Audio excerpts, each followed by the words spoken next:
दुर्गा नदी के किनारे बसा एक गांव फूलपुर। गांव में कुछ 100-150 लोग रहते थे।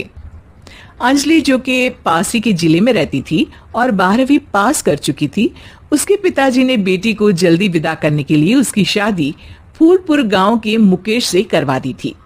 मुकेश कभी स्कूल नहीं गया था और इस कारण वो पढ़ा लिखा नहीं था और बाकी गांव वालों की हालत भी मुकेश जैसी ही थी। मुकेश के घर में उसके माता पिता भी रहते थे। सासू माँ, मैं बाहर मंदिर तक जा रही हूँ, आधे घंटे में आ जाऊंगी। अरे अभी कहीं जाने की जरूरत नहीं है, चुपचाप जाके रसोई में रात के खाने की तैयारी करो। और ये घूंघट क्यों हटा लिया है तुमने? क्या पता नहीं कि इस गांव में औरतें बिना घूंघट के नहीं रहती? रात में अंजलि छत पर जाकर अपनी मम्मी से बात कर रही होती है। तभी गांव की 3-4 औरतें उसे देख लेती है और दरवाजे पर आकर उसकी सास से शिकायत करने लगती है। और क्या हुआ? अरे छत पे तो देखो, आपकी बहू मटक मटक के किसी से फोन पर बात कर रही है। दिन भर फोन पे लगी रहती है। अरे कल तो मंदिर के पास वो क्या कहते हैं, सेल्फी ले रही थी। शहर की बहू रखना अच्छा शान की बात है, पर देखना इसके लक्षण से ये तो तुम्हारे परिवार को बदनाम ना कर दे। ये पहली बार नहीं था जब सास से गांव के लोगों ने अंजलि की बुराई या शिकायत नहीं की हो। अब तो ये रोज की बात थी। अंजलि ये सब सुन लेती है। जब वो नीचे जाती है तो मुकेश भी वहां आ जाता है। सास कहती है, बेटा, लोग घर आकर शिकायत करने लगे हैं बहू के कामों की। देख लो, पति हो, संयम से रखो इसे। माँ जी, मैं तो अपनी माँ से बात कर रही थी, क्योंकि यहाँ कोई बात करने लायक ही नहीं है और अब मैं माँ के पास ही रहूंगी। वहाँ क्या रहना, वहाँ बाहर के लोग तो ठीक है, पर घर के लोग भी इज्जत ना दे सके। अरे नहीं नहीं अंजलि, ऐसा नहीं है, धीरे धीरे सब ठीक हो जाएगा, तुम फिक्र ना करो। अरे बस कुछ बोलना ही नहीं है, सर पे चढ़ा रखा है बहू को। सास मुकेश की नरम बात सुन के वहां से मुंह चढ़ाकर चली जाती है। मैं तो कहती हूँ हम दोनों शहर चले जाते हैं। मैं पढ़ी लिखी हूँ, मुझे वहां नौकरी भी मिल जाएगी और थोड़े दिनों में आप भी वहां कुछ काम ढूंढ लेना।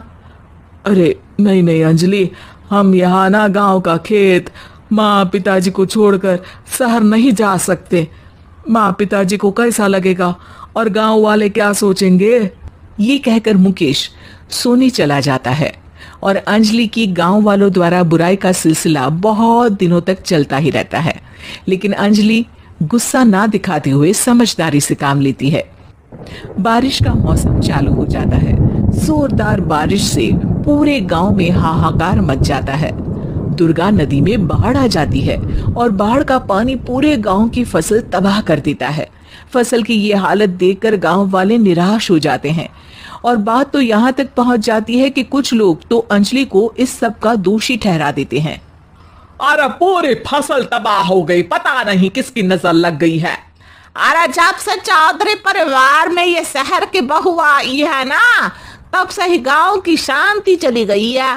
इसके कर्म कांड से माँ दुर्गा नदी भी खुश नहीं है। ये सब सुनकर बेचारी अंजलि रोते हुए अपने घर चली जाती है।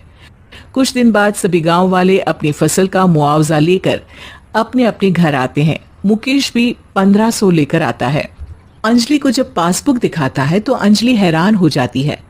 अरे, ये पासबुक में तो उन्होंने 4000 की एंट्री करी है और आपको सिर्फ 1500 दिए। सच में? अरे, वो सरकारी अफसर आपको बेवकूफ बना रहे हैं। सरकार की तरफ से हमें 4000 मिले हैं, लेकिन बाकी का सारा पैसा खुद ही खा रहे हैं। आप लोग के अनपढ़ होने का फायदा उठा रहे हैं। ये सब सुनकर मुकेश परेशान हो जाता है, लेकिन अंजलि उसे हिम्मत से काम लेने को कहती है और सुबह होते ही मुकेश को पंचायत कार्यालय ले जाती है और साथ में गांव के और लोगों को भी। आप सरकारी बाबू क्या गांव के लोगों को बेवकूफ समझते हैं? आपको क्या लगता है ये पढ़े लिखे नहीं है तो आप कुछ भी मनमानी करेंगे? ये बेचारे दिन रात इतनी मेहनत करते हैं, ये हमारे अन्नदाता हैं और आप इनके साथ ऐसा धोखा करते हैं। अरे क्या बके जा रही है ये लड़की? किस धोखे की बात कर रही है? अपने कांड करके नदी माँ को नाराज करके हमारा नुकसान करके इसे चैन नहीं मिला क्या? सरपंच जी, इन सरकारी बाबू ने मुझे बेवकूफ बनाया है और मेरे हिस्से के पैसे खुद चट कर गए।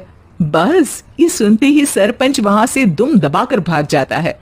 पता चलता है कि जनपद अधिकारियों ने गांव के सरपंच के साथ मिलकर सबके साथ धोखा किया है। सब लोगों का विरोध शुरू हो जाता है और आखिर में अधिकारी सब गांव वालों के हिस्सों के बचे हुए पैसे उन्हें लौटा देते हैं और कई दिन तक सरपंच गांव में लौटता ही नहीं। अंजलि, तुम नहीं होती तो हम गांव वालों को तो पता ही नहीं चलता कि ये हमें हर बार बेवकूफ बनाते हैं। हाँ हाँ अंजलि बेटी, हमें माफ कर दो।